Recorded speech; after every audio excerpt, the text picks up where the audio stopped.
नमस्कार। आज हम ऑग मैंडिनो की जो क्लासिक किताब है दुनिया का महान सेल्समैन, उसके एक सार पर नजर डालेंगे और हम हफीद की जो कहानी है उसके जरिए इसमें छिपे जो गहरे संदेश हैं उन्हें समझने की कोशिश करेंगे। बिल्कुल, और ये समझना बहुत ज़रूरी है। जैसा आपने कहा कि ये कहानी सिर्फ बेचने की कला के बारे में नहीं है।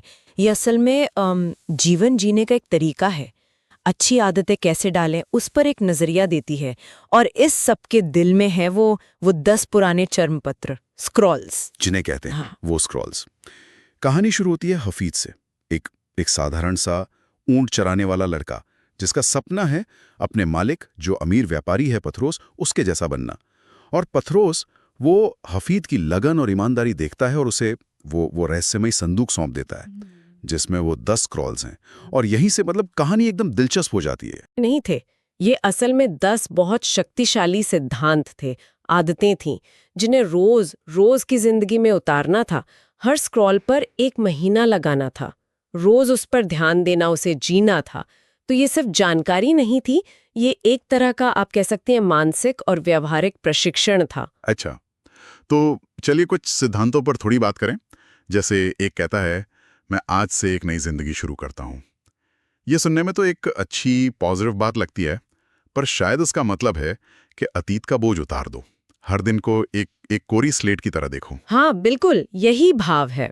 और फिर एक और है, मैं प्रेम से भरा दिल रखूंगा। अब ये सिर्फ ग्राहकों के लिए नहीं, शायद उनके लिए भी जो हमें पसंद नहीं करते।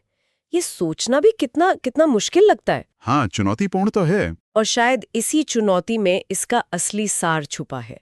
ये सिद्धांत अनुशासन पर जोर देते हैं, नजरिया बदलने पर। एक और जरूरी सिद्धांत है, मैं आज ही कार्य करूंगा। सुनने में लगता है कि हाँ, टालमटोल मत करो, पर शायद इसका गहरा मतलब है कि जब हम काम करते हैं तो शक और डर अपने आप कम होते हैं, आत्मविश्वास बढ़ता है।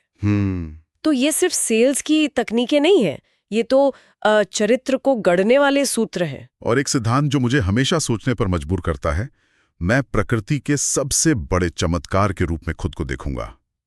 आज की दुनिया में जहां हम लगातार तुलना करते रहते हैं, वहां अपनी यूनिकनेस को पहचानना, उसे महत्व देना, ये अपने आप में एक बहुत बड़ी ताकत है ना? बिल्कुल बिल्कुल। और इसी से जुड़ा है वो अगला सिद्धांत, मैं सफल होने की आदतें अपनाऊंगा। कहानी का सीधा संदेश यही है कि देखिए, सफलता कोई लॉटरी नहीं है, ये रोज डाली गई छोटी छोटी अच्छी आदतों का नतीजा है। यही आदतें हमारे चरित्र को और फिर हमारे भविष्य को आकार देती हैं। और ये बात सिर्फ बिक्री पर नहीं, किसी भी फील्ड में लागू होती है। तो इन स्क्रोल्स में हफीद को पूरी तरह बदल दिया। वो दुनिया का महानतम सेल्समैन तो बना ही, लेकिन कहानी ये भी बताती है कि वो एक ज्यादा विनम्र, ज्यादा संतुष्ट और शायद ज्यादा खुश इंसान भी बना। ऐसा लगता है जैसे बाहरी सफलता उसके अंदरूनी बदलाव का ही एक नतीजा थी। हाँ हाँ, और अगर हम इसे थोड़ी बड़ी तस्वीर में देखें तो कहानी का असली संदेश शायद यही है कि सच्ची सफलता सिर्फ पैसा या शोहरत कमाना नहीं है, बल्कि खुद को लगातार बेहतर बनाना, पॉजिटिव रहना, दूसरों की मदद करना और एक मकसद के साथ जीना है। हफीद की महानता उसके सेल्स के आंकड़ों से ज्यादा उसके चरित्र में थी।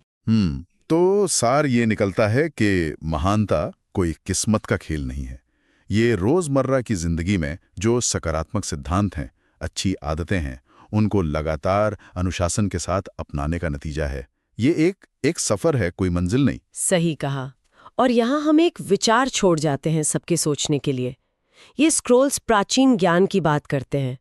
आज की इस तेज रफ्तार जिंदगी में सोचिए, अगर कोई इन 10 में से सिर्फ एक सिद्धांत को पकड़ ले, चाहे वो प्रेम से पेश आने वाला हो या आज का काम आज ही करने वाला, और उसे पूरी ईमानदारी और लगातार अपनाए, तो उसके रोज के अनुभव में और सफलता को देखने के उसके नजरिए में कैसा और कितना बदलाव आ सकता है। ये सोचने वाली बात